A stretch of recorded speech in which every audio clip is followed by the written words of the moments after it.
Omar García Harfuch no abrió un expediente, abrió una tumba. 3 días después de que el ataúd dorado de Nemesio Oseguera Cervantes bajara a la tierra del Panteón Recinto de la Paz, en Zapopan, Jalisco. El gobierno mexicano hizo algo que ningún capo esperaba después de muerto. Harfuch firmó una orden de cateo contra la sepultura del Mencho, el fundador del CJNG y uno de los hombres más perseguidos del continente. La tumba fue abierta literalmente. No era una metáfora. No era una imagen. Los investigadores creían que bajo la lápida no solo había un cuerpo. Creían que allí podía estar enterrado el archivo más secreto del cártel. Y lo que encontraron cambió por completo el caso. La FGR extrajo 3 categorías de material. Las 2 primeras podían explicar 15 años de poder criminal. La tercera no era una ruta, ni una lista de armas, ni una orden de ataque. Era algo que dejó en silencio a investigadores que ya habían visto casi todo. Para entender por qué Harfuch tomó esa decisión, hay que volver al 22 de febrero de 2026, después del operativo de Tapalpa. En el rancho donde el Mencho pasó sus últimos meses, elementos de la Sedena encontraron una habitación pequeña de no más de 4 metros por 4. Tenía puerta de metal reforzado, una bombilla blanca, estantes pegados a las paredes y carpetas protegidas contra la humedad. Todo estaba etiquetado, todo tenía fecha. Todo parecía ordenado por alguien que sabía que cualquier minuto podía convertirse en fuga. Los soldados catalogaron cada objeto, fotografías, carpetas, contenedores y documentos. Entre registros operativos y mapas de rutas, apareció algo extraño. Un conjunto de instrucciones para un funeral. ¿Cuántas coronas de flores? ¿Qué música debía sonar? ¿Qué tipo de ataúd se usaría? ¿Cuántas carrozas acompañarían? ¿A quién avisar primero? ¿A quién avisar al final? El Mencho había planeado su entierro con una precisión fría, como si también la muerte fuera una operación más. Al principio los analistas pensaron que era un detalle psicológico. Un hombre perseguido durante 6 años aceptaba que podía morir y dejaba preparado su funeral. Pero en una segunda revisión, un analista de la FGR encontró un párrafo que no encajaba.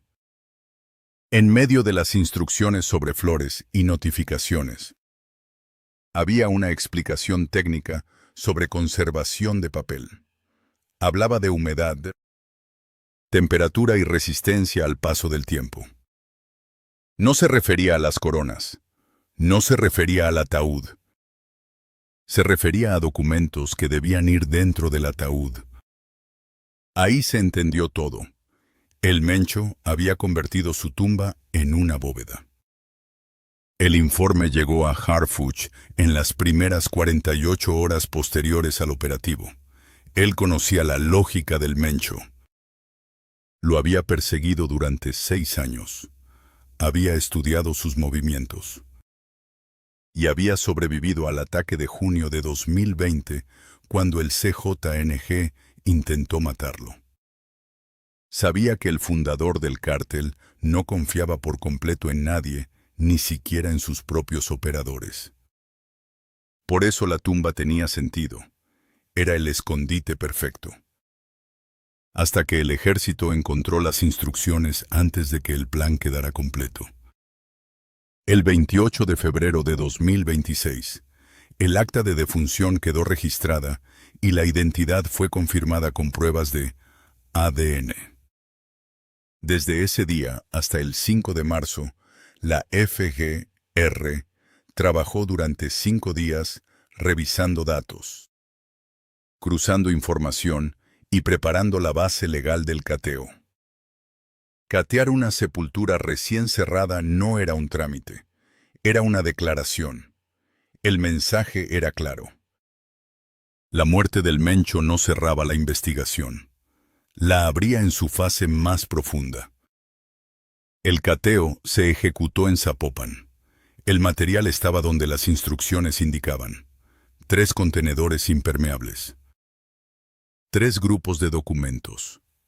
3 destinos distintos, según las etiquetas externas. Y de ahí salieron 4 revelaciones. La primera fue el mapa de los acuerdos. No era un mapa de carreteras ni una ruta del Pacífico.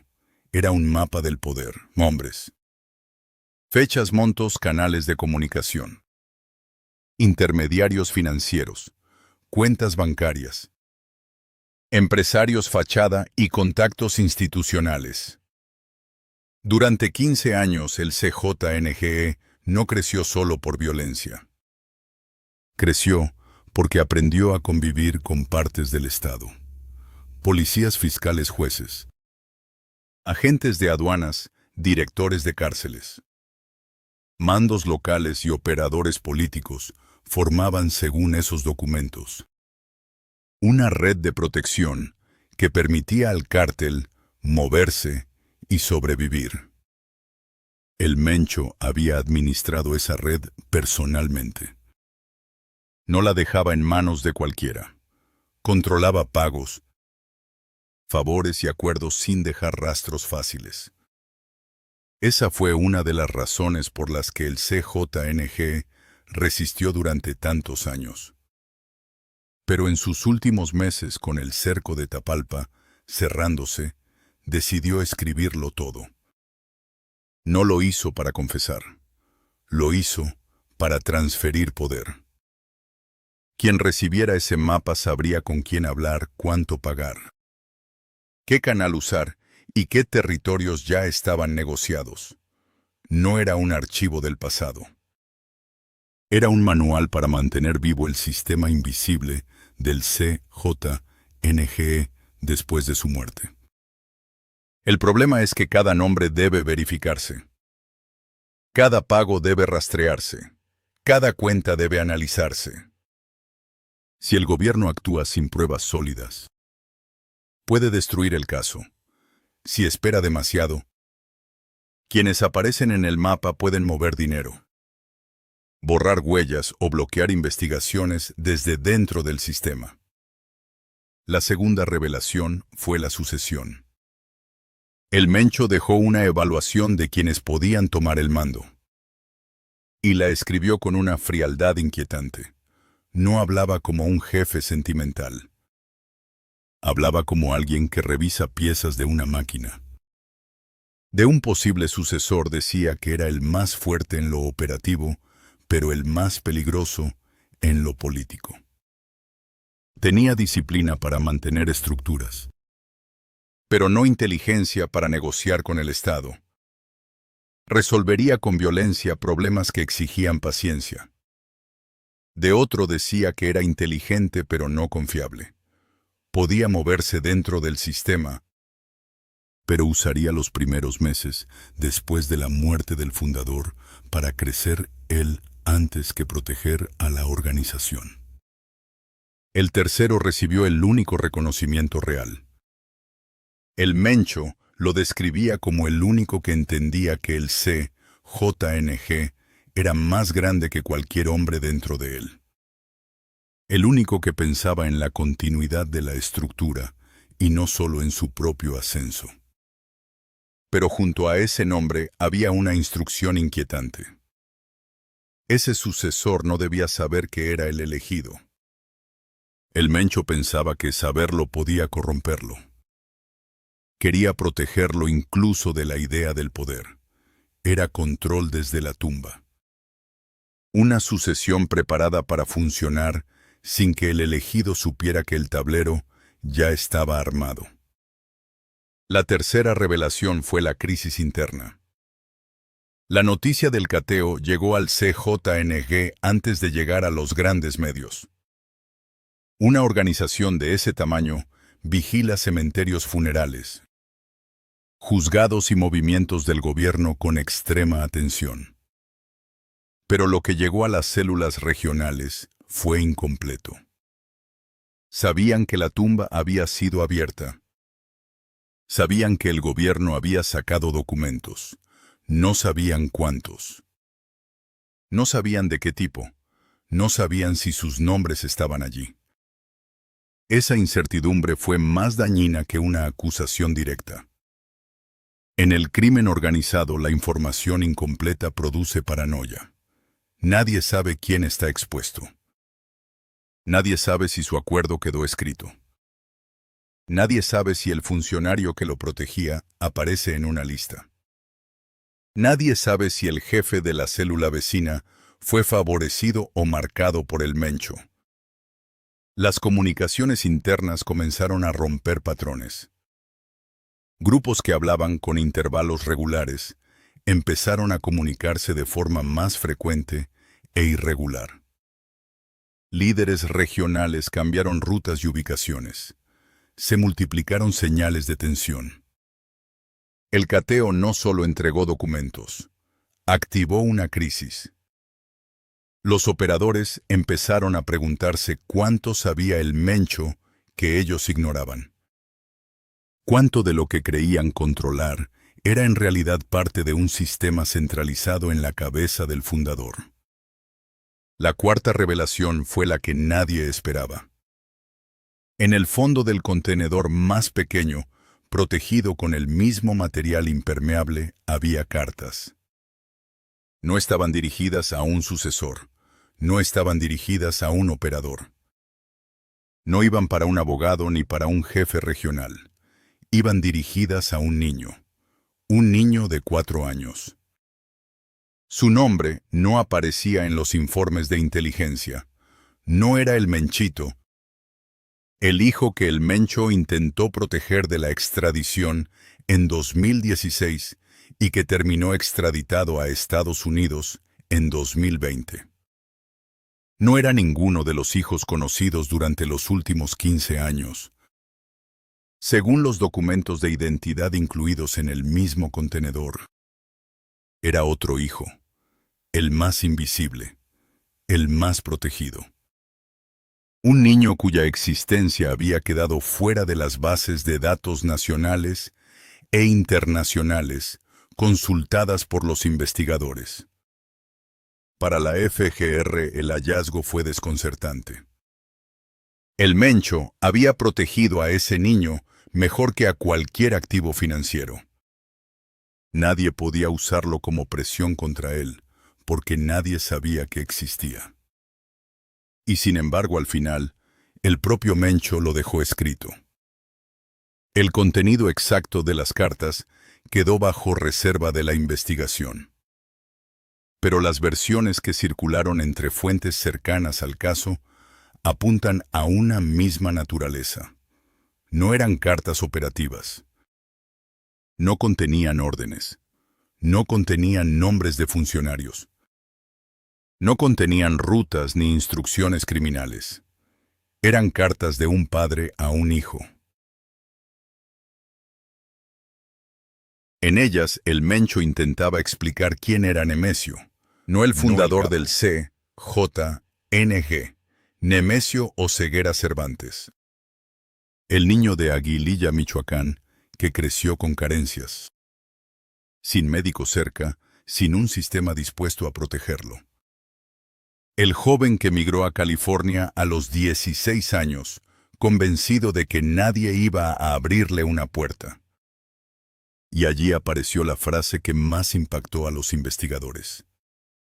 Le decía que no construyera lo que él construyó. El Mencho reconocía que el poder que levantó durante 15 años tuvo un precio.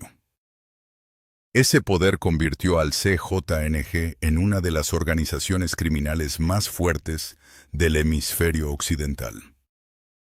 Ese poder hizo que una recompensa de $15 millones no bastara para que alguien lo entregara.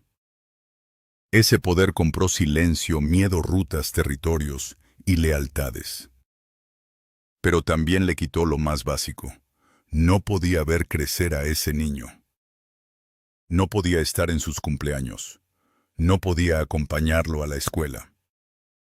Todo lo que construyó para volverse intocable, lo volvió inaccesible para su propio hijo.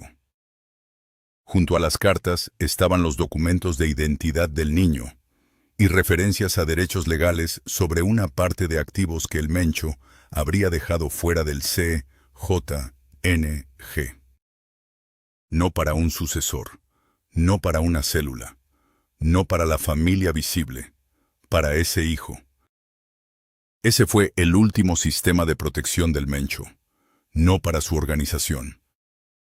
Para el único hijo al que quiso mantener completamente fuera de ella.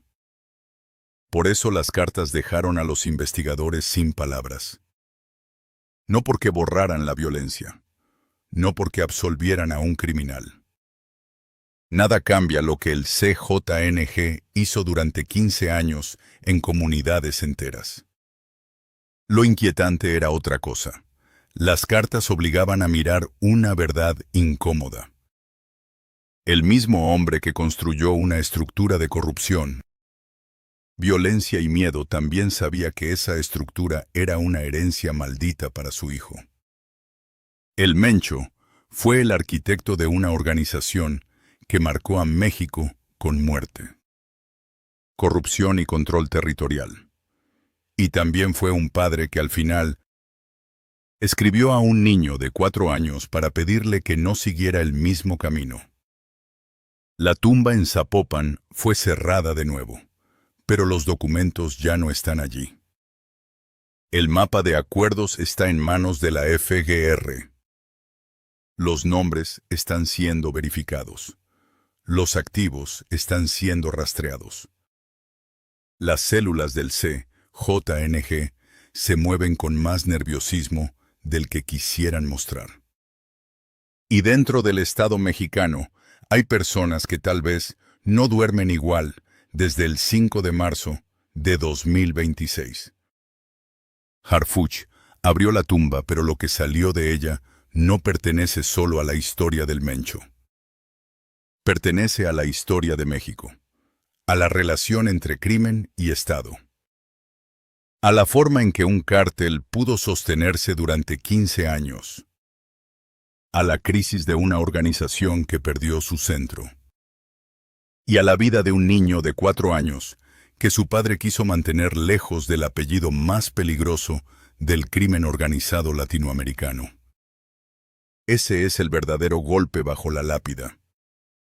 No solo que el gobierno encontrara documentos, no solo que el CJNG quedara expuesto, no solo que una red de corrupción pudiera comenzar a derrumbarse. Lo más fuerte es que el Mencho dejó enterradas las pruebas de su poder y también la prueba de su límite. El límite tenía 4 años. Tenía una identidad oculta.